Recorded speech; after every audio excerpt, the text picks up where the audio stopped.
să vă rog, dacă binevoiți, noi așa obișnuim din biserica în care slujesc, să ne ridicăm în picioare atunci când citim cuvântul Domnului. Este un har din partea Domnului să avem cuvântul lui Dumnezeu cu noi. Și vă rog să deschideți Sfintele Scripturi la pagina 1185, Cartea Evreilor, capitolul 12, și am să citesc de la versetul 18 până la 29. Repet, pagina Bibliei 1185. Voi nu v-ați apropiat de un munte care se putea atinge și care era cuprins de foc, nici de negură, nici de întuneric, nici de furtună, nici de sunetul de trâmbițe, nici de glasul care vorbea în așa fel că cei ce l-au auzit au cerut să nu se mai vorbească. Pentru că nu au putut suferi porunca aceasta. Chiar un dobitoc, dacă se va atinge de munte, să fie ucis cu pietre sau stăpâns cu săgeata. Și priveliștea aceasta era așa de înfricoșătoare încât Moise a zis: sunt îngrozit și tremur. Și v-ați apropiat de muntele Sionului, de cetatea Dumnezeului celui viu, Ierusalimul ceresc, de zecile de mii, de adunarea în sărbătoarea îngerilor, de biserica celor întâi născuți care sunt scriși în ceruri, de Dumnezeu, judecătorul tuturor, de duhurile celor neprihăniți făcuți de săvârșiți, de Iisus, mijlocitorul legământului celui nou și de sângele stropirii care vorbește mai bine decât sângele lui Abel. Luați seama ca nu cumva să nu voiți să ascultați pe Cel ce vă vorbește. Căci dacă n-au scăpat cei ce n-au vrut să asculte pe Cel ce vorbea pe pământ, cu atât mai mult nu vom scăpa noi dacă ne întoarcem de la Cel ce vorbește din ceruri, al cărui glas a clătinat atunci pământul și care acum a făcut făgăduința aceasta. Voi mai clătina încă o dată, nu numai pământul, ci și cerul. Cuvintele acestea încă o dată arată că schimbarea lucrurilor clătinate, adică a lucrurilor făcute, este făcută tocmai ca să rămână lucrurile care nu se clătină. Fiindcă am primit dar o împărăție care nu se poate clătina, să ne arătăm mulțumitori și să aducem astfel lui Dumnezeu o închinare plăcută, cu evlavie și cu frică, fiindcă Dumnezeul nostru este un foc mistuitor. Amin. Vă rog să ocupați locurile. Mulțumim Domnului pentru harul acesta care l-am primit din partea Lui, să putem să vă vizităm și să răspundem solicitării familiei Achim, să fim cu dumneavoastră în seara aceasta. De asemenea, Domnul ne-a dat harul acesta să avem și o vacanță în România, unde am slujit împreună cu fratele Voloșin, tata lui Lavinia. El este unul din prietenii tatălui meu și am avut o surpriză plăcută să-l întâlnesc în satul mamei mele, satul natal al mamei mele. Și m-am bucurat să-l revăd. I-am vizitat, de fapt, și la Texas. Dumnezeu ne-a dat harul acesta să slujim Domnului și ne rugăm lui Dumnezeu ca Dumnezeu să binecuvinteze tărâmul acesta, locul acesta, așa cum ați auzit. Și cred că Dumnezeu este Cel care are în vedere cetatea aceasta. De aceea noi stăm la dispoziția lui Dumnezeu și vă rog și pe dumneavoastră, stați la dispoziția lui Dumnezeu, pentru că vremurile sunt scurte. Și Dumnezeu așteaptă din partea noastră să-L înțelegem pe El. Poate vă va mira ce am să vă spun în seara aceasta. Ceea ce văd eu, privind Scripturile și cunoscându-L și pe Domnul, am văzut un lucru.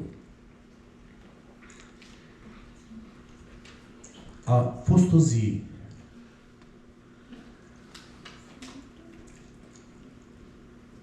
în care fiul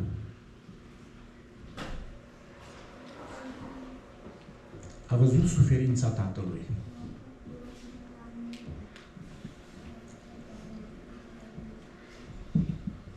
Suferința unui tată care aștepta să se întoarcă omul. Dumnezeu care, ca și tatăl în pilda fiului risipitor, își vedea ceea ce a plămădit cu mâna lui. Își vedea fiul, își vedea omul, creația lui Dumnezeu, în ghearele nemiloase a diavolului. Dumnezeu care nu se putea mângâia. Văzând ceea ce l-a costat pe el și a pus în tina aceasta, în tina și în lutul acesta, a pus din Duhul lui și apoi să vadă că ceea ce iubea el atât de mult avea soarta mai groasnică ca unui porcar. În pilda aceea zice că ar fi dorită să aibă roșcoave pe care le mâncau porcii, dar nu li s-a dat. Acolo a ajuns omul. Și fiul a simțit cu inima tatălui și a văzut fața întristată a tatălui. Și a venit o zi în care a apărut înaintea tatălui și a zis: am văzut că ai scris ceva. Ai scris ceva în cartea aceea.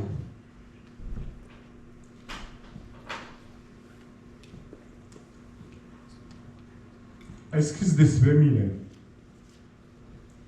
Și am venit. Iată-mă, trimite-mă. Sunt gata. Sunt pregătit. Aleluia. Cântam o cântare când eram copil. Un fiu pierdut să râdă în neștire și un Dumnezeu să-l cheme lăcrimând. Așa a fost omul, așa am fost noi, așa ați fost dumneavoastră care mă ascultați. În nebunia noastră fugeam de Dumnezeu, neștiind și neînțelegându-i suferința și dorința Lui să ne mai cuprindă odată în brațe, să ne ia încă o dată și să ne strângă la pieptul Lui. Și pentru aceasta a trebuit cineva să simtă cu El, să-i simtă bătaia Lui, să-i vadă fața întristată și să-i simtă durerea inimii. Și de aceea a venit Hristos. Pentru că L-a înțeles pe Tatăl. Să nu vă supărați pe mine. Trăim niște vremuri în care biserica nu mai simte nimic. Nu-i mai pasă de Tatăl. Tatăl îi dorește și pe ceilalți. Dați-mi voie să vă spun, să nu vă supărați pe mine. Suntem mai răi ca și leproșii ăia care au dat peste pradă la sirieni și au zis: dacă nu mergem acum să le spunem că în cetate mor de foame, nu va fi bine, Dumnezeu ne va pedepsi. Vă aduceți aminte de vremea aceea? Da. Nu vi se pare că biserica trăiește vremea aceea? Lumea aceasta, uitați-vă la ea, moare și biserica se complace. Sunt mântuit. Restaurantele sunt pline, avem bani, avem joburi, Dumnezeu ne-a binecuvântat și am uitat că sufletele de lângă noi se duc în iad și mor nemântuiți în fiecare zi. V-ați supărat pe mine? Nu vi se pare că ar fi vremea să ne înțelegem rolul pentru care suntem aici? Să-L înțelegem pe Dumnezeu. Dumnezeu îi vrea și pe ei. Amin. Poate noi ne simțim confortabili. Poate ne uităm și noi ca și Iona și zicem, ce să caut eu la Ninive? Mă cât că nu i-a spus la Dumnezeu, dar tu știi cine să ia. Cel mai barbar popor care a avut de-a face vreodată cu Israel au fost ninivenii, asirienii. Știți care era pedeapsa care o aveau ei?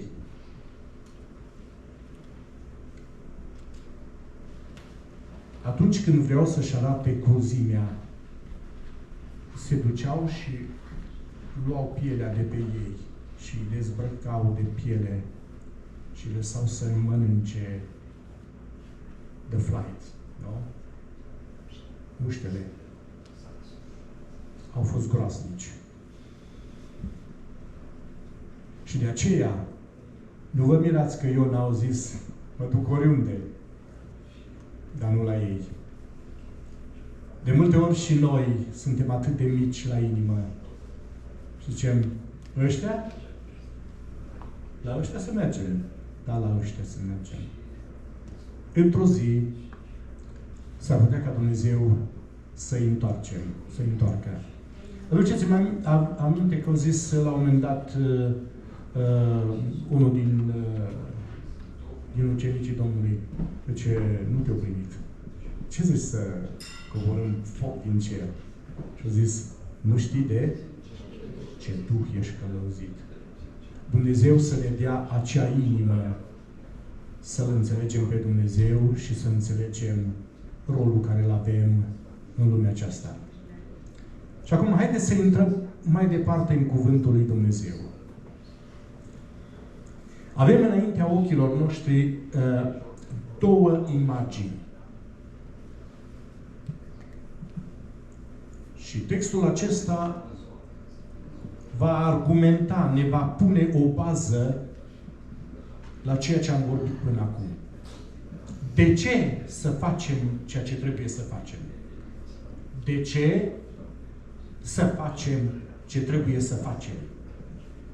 Iona nu înțeles de ce trebuie să facă. Cum? Adică ăștia s-au purtat așa cu noi și acum eu să mă duc să le spun mesajul? De ce trebuie să facem ceea ce trebuie să facem? Avem două tablouri care sunt puse față în față, cele două. În primul tablou avem muntele Sinai. Și pe muntele Sinai s-a coborât Dumnezeu ca să dea legea. Pe muntele Sinai a fost locul în care Dumnezeu și-a arătat slava Lui. Slava lui Dumnezeu s-a coborât acolo, era un foc acolo, era muntele care se clătina și glasul Domnului vorbea de acolo și Domnul a dat poruncă lui Moise și a zis, Moise, niciun dobidoc să nu se atingă de munte, că oricine se va atinge de munte va muri. Întotdeauna slava lui Dumnezeu, atunci când slava lui Dumnezeu se coboară, slava lui Dumnezeu ne arată cât suntem noi de păcătoși. Atunci când noi stăm înaintea slavei lui Dumnezeu, acolo ne dăm seama cine suntem. La un moment dat, omul lui Dumnezeu zice, vai de mine am văzut pe Domnul. Și ce văd? Că sunt un om cu buze necurate. Ceea ce este interesant, cu cât te apropii mai mult de Dumnezeu, cu atât îți dai seama și începi să-ți vezi păcatul dinăuntru. De aceea slava lui Dumnezeu din când în când se cobora. Pentru ca poporul să realizeze și să-și cunoască păcătoșenia. Și imaginea aceasta este în tot Vechiul Testament. Atunci când Îngerul Domnului se cobora, cei care vedeau pe Îngerul Domnului spunea: am văzut pe Domnul și voi muri.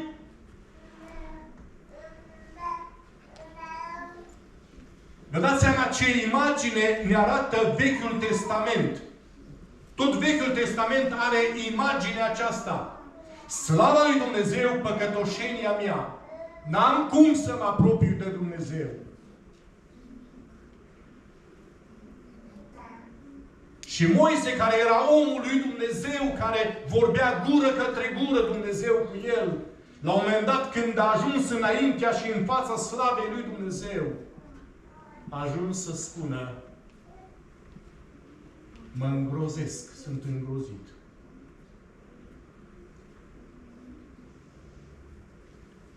Pentru că între om și Dumnezeu era ceva care Dumnezeu nu dădea omului voie să se apropie. Știți cam care este imaginea care reiese de acolo? Este imaginea leproșilor care atunci când cineva se apropia, ce trebuia să facă? Să bată. Să strige! Sunt lepros, nu te apropia!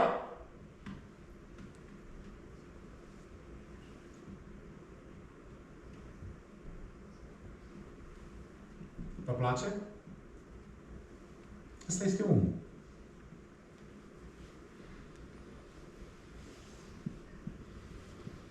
Și imaginea aceasta a Vechiului Testament este surprinsă aici, în pasajul acesta, cu scopul ca să ne cunoaștem pe noi. Și să ne prăbușim și să zicem: Doamne, du-mă pe stânca pe care nu pot ajunge. N-am cum. N-am cum.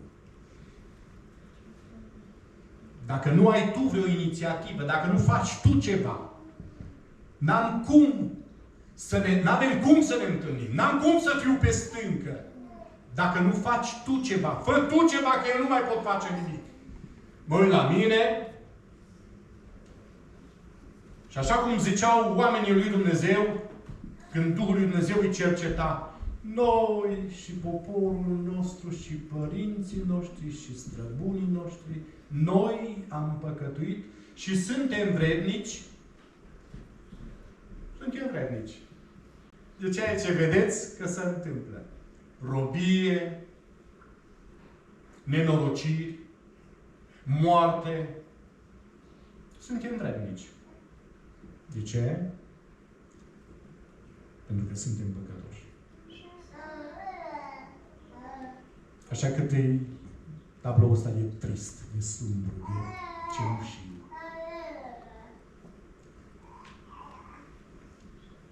Și a zis Dumnezeu: am soluție. N-aveți nicio soluție, e adevărat. Suntem fără soluție.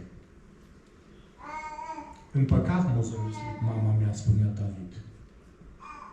Și n-am cum. Mă văd că sunt fără nicio soluție. Și zice Dumnezeu: am soluție. Și într-o bună zi, zice cuvântul lui Dumnezeu, în al doilea tablou, zice: voi nu v-ați apropiat de muntele ăla la care vedeați că se clatină și glasul Domnului vorbea și poporul i-a spus lui Moise: spune la Dumnezeu să nu ne mai vorbească. Că murim aici dacă ne mai vorbește Dumnezeu. Și zice cuvântul Domnului în al doilea tablou. Zice, voi nu v-ați apropiat de muntele acesta. Este un alt munte. Rezolvăm problema și Hristos a rezolvat problema păcatului. De aceea spune cuvântul Domnului, prima dată Hristos a venit în vederea păcatului, adică să rezolve problema conflictului între noi și Dumnezeu. Și a zis, rezolvăm problema conflictului și după care, începând aici, în al doilea tablou, ne spune cuvântul Domnului aici, de la versetul 22. Ci v-ați apropiat de muntele Sionului, de cetatea Dumnezeului celui viu, Ierusalimul Ceresc, de zecile de mii de adunarea în sărbătoarea îngerilor. Ce spune cuvântul Domnului aici este, va apărea un alt munte. Era profețit și se spunea că muntele casei Domnului va fi cel mai înalt munte în vremurile din urmă. Și nu numai că ne spune ca să nu ne apropiem de munte, ci vine și zice, urcați-vă pe munte, că în vârful muntelui este o cetate. Aleluia. Că voi sunteți o cetate așezată pe un munte. Și zice, urcați-vă pe munte. Că în vârful muntelui este o cetate, acolo pe vârful muntelui. Și în cetatea aceea din pe vârful muntelui, acolo locuiește Dumnezeu. Aleluia. Cum și să mă duc la El? Da, du-te la El! Că a fost o zi în care atunci când a murit Hristos pe cruce, s-a frânt perdeaua din dinăuntru templului și când s-a frânt perdeaua dinăuntru templului, s-a putut să se vadă până acolo la Sfânta Sfintelor și s-a văzut acolo slava lui Dumnezeu, cum spune cuvântul lui Dumnezeu. E adevărat sau nu e adevărat? Deci nu mai există acea perdea care trebuie să pună separare. Să nu vă apropiați, că dacă cineva intră acolo... Odată pe an intra marele preot și acela era legat bine, că dacă cumva s-a supărat Domnul pe ceva, că n-avea voie să intre cineva, că murea. E adevărat? Da. Și acum vine și spune, zice cuvântul Domnului, cred că n-am nevoie de el, nu? Cred că mă auziți fără de el. E bine cu el? Și ne spune cuvântul Domnului, acum duceți-vă, urcați pe munte și vă duceți în cetate acolo și stați acolo în cetate. Acolo în prezența lui Dumnezeu? Da. Și zice cuvântul Domnului, zis Domnul, nu numai că e prezența lui Dumnezeu. Zice, noi, zice, o să venim și o să locuim cu voi acolo. Aleluia. Unde? Acolo pe munte. Aleluia. Acolo, în cetatea aceea, va locui Dumnezeu împreună cu al Lui. Aleluia. De aceea, eu așa am înțeles. Nu știu dacă și dumneavoastră înțelegeți ca și mine, înseamnă că mergem pe aceeași linie. Eu înțeleg că noi trăim în prezența lui Dumnezeu. Aleluia. Ceea ce mi-a plăcut la Dumnezeu atunci când a vorbit cu Avram. A venit o zi în care Avram îi spunea lui Dumnezeu că, nu, știi cum e, Dumnezeu s-a gândit Avram că probabil că, știi, uită. Și aduce aminte, zice, știi, zice, un fiu și cam de mult îmi promiți de un fiu. Și a zis Domnul, vrei un fiu? Umblă înaintea mea. Noi vrem, Doamne, împlinește-ți profețiile, dar Tu pe unde umbli? Umbli pe arătură? Dar Tu împlinește-ți, Doamne. Și Domnul i-a spus, Avrame, eu împlinesc, dar Tu umblă înaintea mea. Acesta este un har. Nu numai să dai voie să dai busna. Și vă zice, cum să dai busna? Da, să dai busna. Pentru că împărăția lui Dumnezeu, că la Ioan încoace să iei cu năvala, cu busna. Dați buzna pe munte și urcați-vă pe muntele casei lui Dumnezeu. Știți ce înseamnă asta? Sfințiți-vă curățiți-vă, înaintați, creșteți, căutați să-L cunoașteți pe Dumnezeu, iar apoi să locuiți în cetatea aceea, în prezența lui Dumnezeu, ca să aveți o relație cu Dumnezeu, să umbli cu Dumnezeu în lumea asta, să-ți vorbească Dumnezeu și tu să-i vorbești lui Dumnezeu, să ai harul acesta, să poți să stai la masă cu El. Eu așa înțeleg și cina Domnului, nu avem acum, dar eu așa înțeleg că stai la masă cu Domnul, nu? Cam așa înțeleg eu cina Domnului. Că stăm acolo la masă cu El și Domnul e acolo, că e masa Lui. Și suntem invitați noi, ăștia, care o să zice, auzi, n-ai meritat să stai la masă cu mine, dar uite-te, zice, eu îți fac favor-ul ăsta. Vreau să-ți fac favoarea asta ca să stai la masă cu mine. Vă dați seama ce har avem? Să fim invitați de Dumnezeu, nu numai să ne urcăm, ci să locuim în casă cu El. Și voi sunteți casa lui Dumnezeu și Dumnezeu locuiește în casa Lui. Voi sunteți temple a Duhului Sfânt. În voi trebuie să locuiască Dumnezeu și să locuiască Dumnezeu în noi. Așa că e frumos. Pare mai frumos decât în Vechiul Testament. Și vine și zice, pe lângă faptul că vom locui împreună acolo pe munte, în prezența lui Dumnezeu, pentru că odată ce ai înțeles că ai favoarea asta,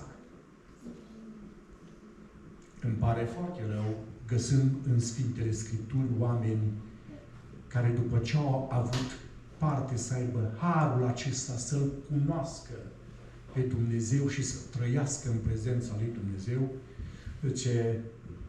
zice Dima din dragoste de lume. Cea mai mare problemă pe care o am eu, analizând lucrurile, este faptul că am să vă spun o pățanie.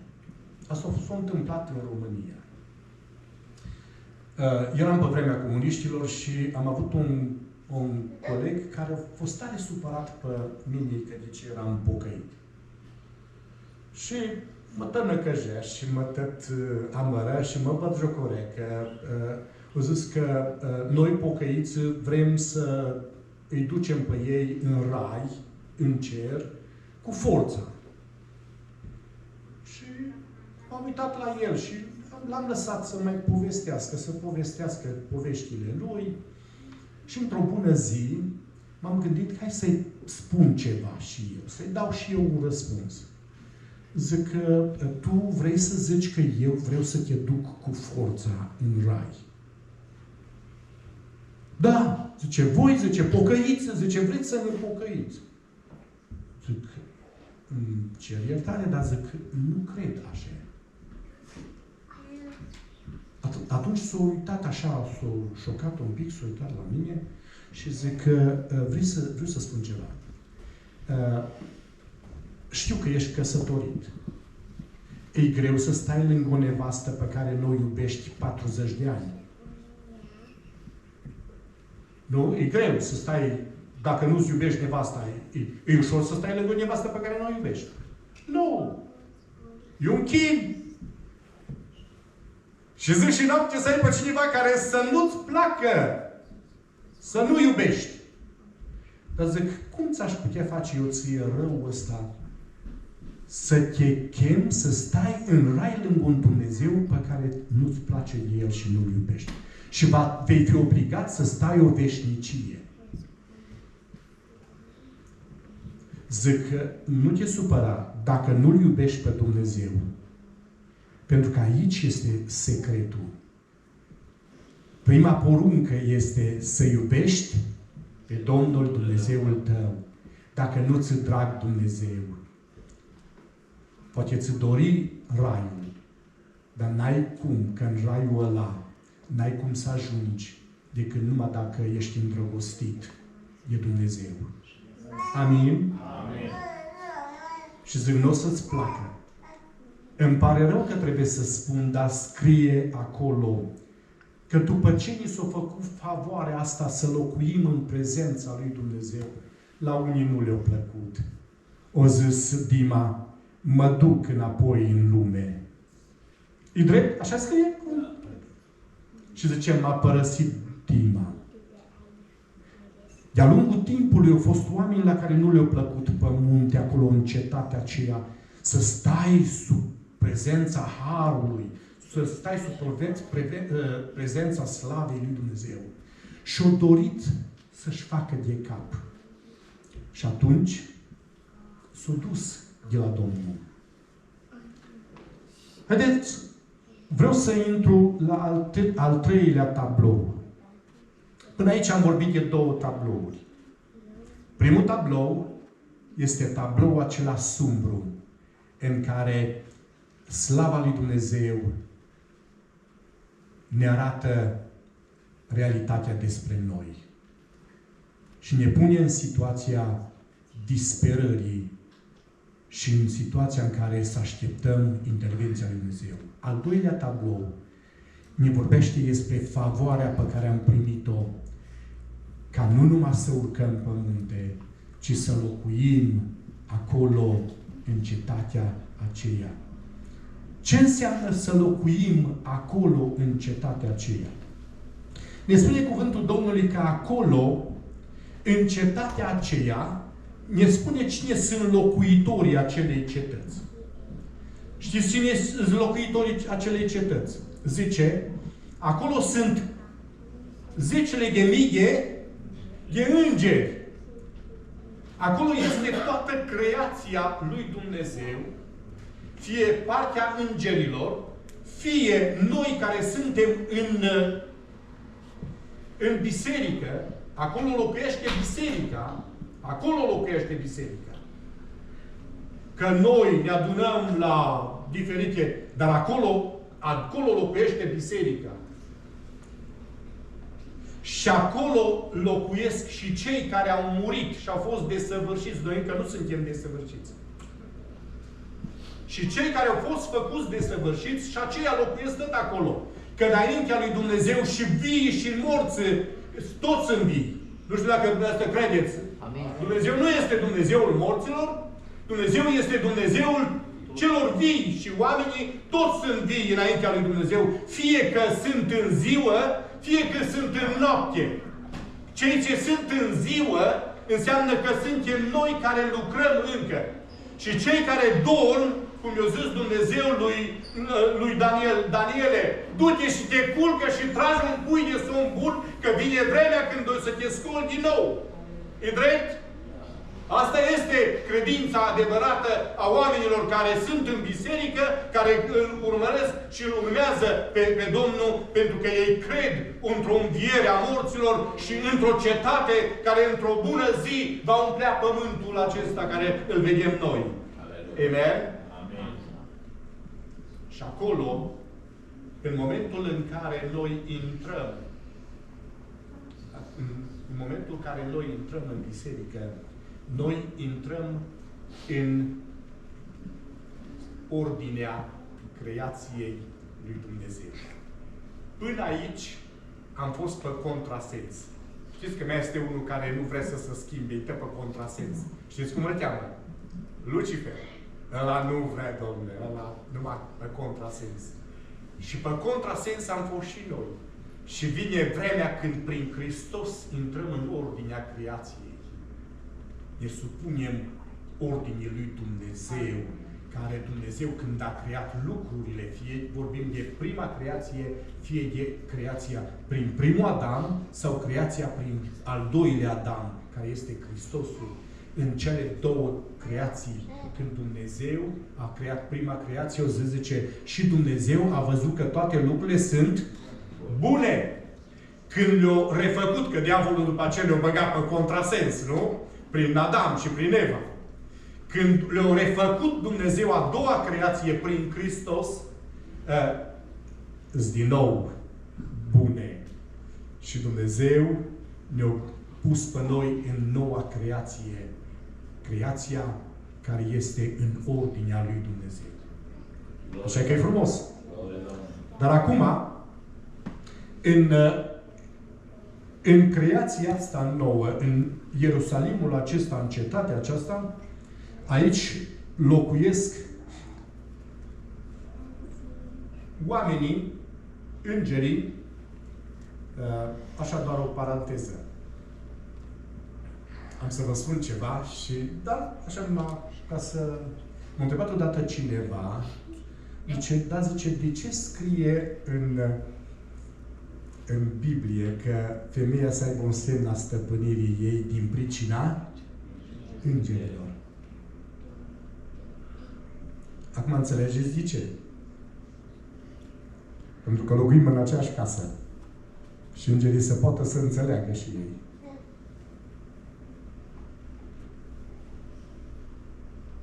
Pentru că îngerii vreau să vadă ordinea creației în biserică. În noua creație. Ei se uită să vadă ordinea pe care Dumnezeu a pus-o. De aceea, fiecare trebuie să-și cunoască locul. Să mergem mai departe. Asta am pus-o doar așa ca și o paranteză. Ne scrie cuvântul Domnului în al treilea pasaj sau al treia imagine, zice, dacă ni s-a dat harul acesta ca să avem dreptul să urcăm pe munte și să locuim împreună cu Dumnezeu acolo, zice, luați, dar seama. Adică ce vrea să zic aici cuvântul Domnului? Să citim. Luați seama ca nu cumva să nu voiți să ascultați pe Cel ce vă vorbește, căci dacă n-au scăpat cei ce n-au vrut să asculte pe Cel ce vorbea pe pământ, cu atât mai mult nu vom scăpa noi dacă ne întoarcem de la Cel ce ne vorbește din cerul, al cărui gras a clătinat atunci pământul și care acum a făcut făgăduința aceasta, va mai clătina din nou. Ce vrea să spună cuvântul Domnului aici este faptul că Dumnezeu are un scop. Și anume, că vine o vreme în care lucrurile acestea vor fi clătinate. Și așa cum lumea dinainte de potop, a venit o zi în care Dumnezeu o clătinat-o și o judecat-o prin apă. Și la Noe i-a spus, Noe, tu ascultă-mă. Tu ascultă-mă. Du-te, fă-ți o corabie, că pe tine vreau să te trec din lumea asta în cealaltă lume. Din lumea dinainte de potop în lumea de după potop. Și Noe, bineînțeles că Apostolul Petru preia imaginea aceasta și o pune pe seama botezului. Că zice icoana aceasta închipuitoare, nu mai intrăm în detalii. Deci, eu am să clăt în lumea aceasta care este creată acum, am să o nimicesc prin apă și după care pe tine te trec din lumea aceasta în altă lume. Și lumea aceasta am să o judec și am să o judec prin apă. Apostolul Petru vine și zice că precum lumea dintâi a fost judecată prin apă, prin potop, deci cerurile și pământul de acum sunt păstrate pentru ziua judecății când vor fi judecate prin foc.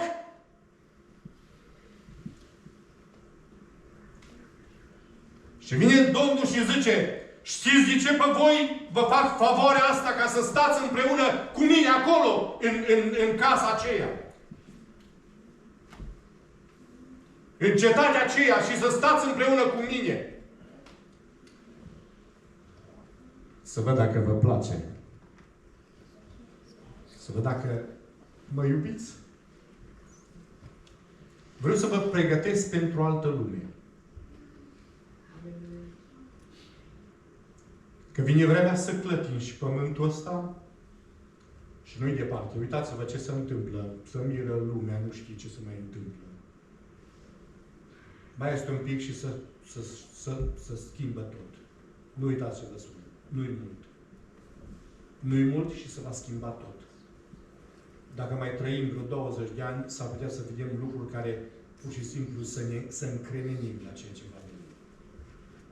Pentru că e aici vremea în care să se clatine tot, să treacă tot, să fie curățit prin foc, pentru că Dumnezeu este un foc mistuitor. Așa ne spune cuvântul Domnului, da? Așa am citit. Și Dumnezeu nu va permite nimic necurat să se apropie în prezența Lui. Iar nouă ne-a făcut harul să locuim împreună cu El, să stăm în cetatea aceea, să ne tot uităm la El și să zicem, Doamne, cât de mare ești. Ce ai găsit în mine? Că și eu tot asta l-am întrebat pe Dumnezeu și încă n-am răspuns. Poate aveți dumneavoastră vreun răspuns. L-am întrebat pe Dumnezeu ce o găsit la mine, ce i-a plăcut. Doamne, de ce m-ai ales pe mine? De ce? Și n-am răspuns. Singurul lucru în care îl înțeleg, că m-a iubit. Eu nu i-am înțeles nici iubirea, nici chemarea. Dar am înțeles un lucru. Că Dumnezeu a vrut să-mi facă harul acesta. Să mă țină lângă El. Să mă îndrăgostesc de El. Să ajung și eu într-o zi să zic, ești cel mai frumos dintre oameni. Ce frumos ești. Am unde să mă duc. Îmi place aici unde m-ai adus. M-ai luat de la Roșcove. Am crezut că muzica din lume mă va împlini. Am crezut că faima. Mă gândeam să mă fac ofițer, că și bunicul a fost ofițer. Și a zis Dumnezeu, către mine într-o bună zi, zice, diavolul a spus că vrea să facă din tine un fiu al ghenei. Și zice, am spus eu, nu, am să fac din tine un fiu al meu. Și Dumnezeu a biruit în viața mea. Și am ajuns să nu fiu ofițer, ci să fiu ofițer în armata lui Hristos. Sau poate soldat.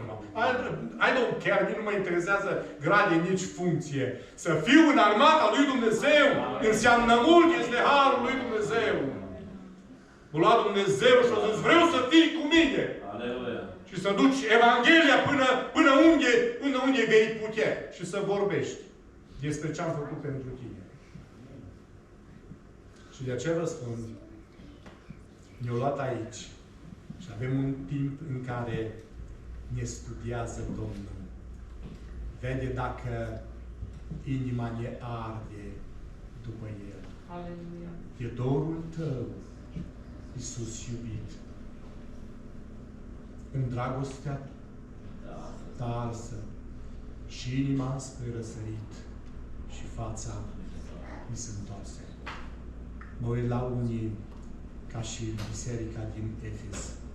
Ce am împotriva ta este ți-ai părăsit dragostea din tăi. Dar cel mai mare pericol acolo este, nu uitați un lucru ce vă spun, poate vi se va părea șocant. Am consiliat multe familii în slujirea mea. Nu foarte multe, dar multe. Și am sesizat un secret. Atunci când un bărbat nu-și mai iubește nevasta, se va întoarce spre alta și va începe să-i bată inima pentru alta.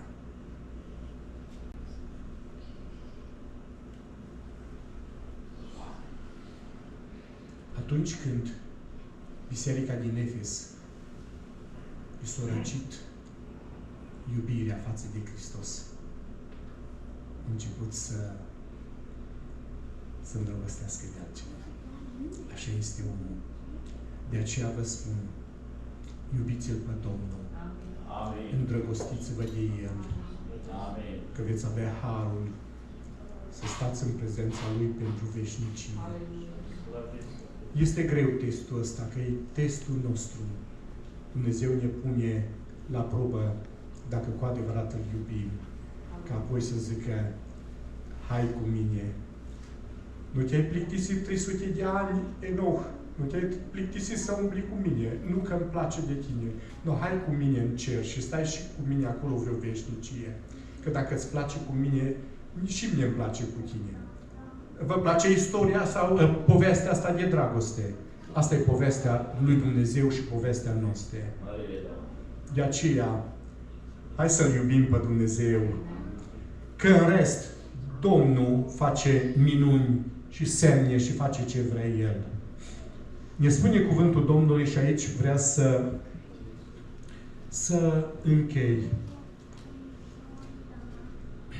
Ne spune cuvântul Domnului să aducem lui Dumnezeu o închinare plăcută, cu evlavie și cu frică, fiindcă Dumnezeului nostru cu evlavie și cu frică, fiindcă Dumnezeul nostru este un foc mistuitor. Ce este frumos este faptul că, cum am spus, în tablou al 3-lea, vine și ne arată scopul pentru care ne-au pus cele 2 tablouri în față. Și zice, știi care e scopul meu? Scopul meu este atunci când voi clătina cerurile și pământul. Pe voi vă voi duce.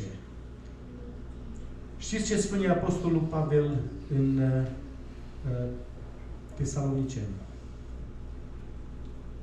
Ce nu sunteți rânduiți, voi, nu sunteți rânduiți la mânie.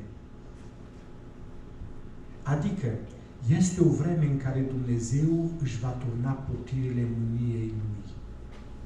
Și în vremea aceea, zice, bă, voi am să vă să vă scutesc în momentul acesta, să vă ocupesc. De aceea, luați în serios. Nu înseamnă că toți vor avea parte de asta. Pentru că zice acolo, dacă n-a cruțat Dumnezeu pe cei care le-au vorbit pe pământ, adică le-au vorbit prin Moise sau le-au vorbit prin proroci, cu cât mai mult când Dumnezeu ne vorbește din cer, adică prin Fiul, prin Hristos, cuvântul Lui rămâne temeinic.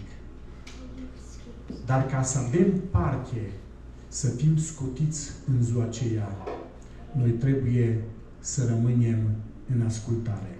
Am să vă citesc un singur lucru din Corinteni, după care închei, că eu cred că am învățat ceva în seara aceasta. Și n-aș vrea să fim nici prea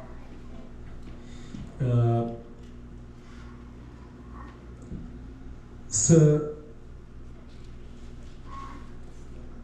nu fim nici prea să apăsăm prea mult, ci eu cred că mintea noastră se va deschide și să înțelegem ce avem de făcut. Și ascultați ce zice Pavel. În 1 Corinteni, capitolul 10. Acesta este avertismentul care aș vrea să fim foarte, foarte atenți la ei. Pentru că este testul nostru. Știți că dragostea testează, să încearcă. Nu? Degeaba spui I love you, nu mă costă nimic. Dar atunci când iubești pe cineva, zice, fiindcă atât de mult a iubit Dumnezeu lumea, deci nu sta cu mâinile încrucișate și să uită la noi cum ne chinuim și cum ne-a remâniat. Eu costat pe Dumnezeu faptul că s-a îndrăgostit.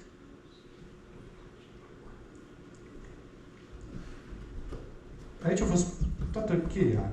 Dacă Dumnezeu nu se îndrăgostea de noi, stătea liniștit. Mai intru în ceva și că nu știu de ce trebuie să vorbim lucrurile acestea.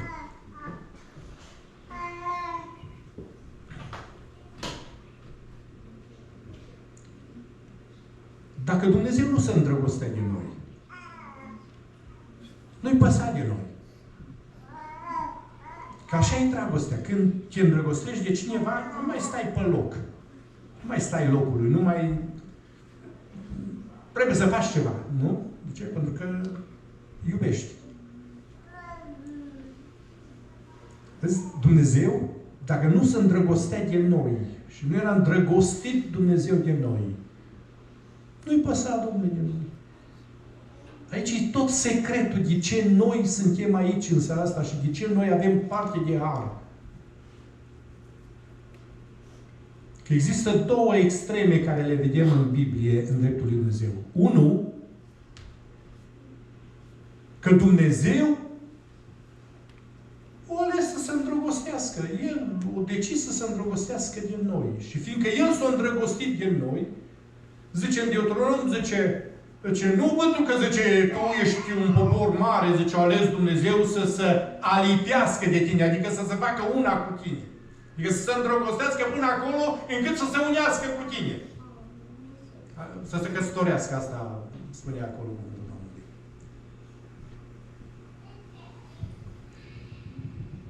Și asta, de fapt, este harul care îl avem noi. De aceea Dumnezeu nu a stat liniștit în cer. Pentru că dragostea, cum cântăm noi cântare, cuiele nu te-au ținut pe cruce. Puteai atât de lesne să cobori.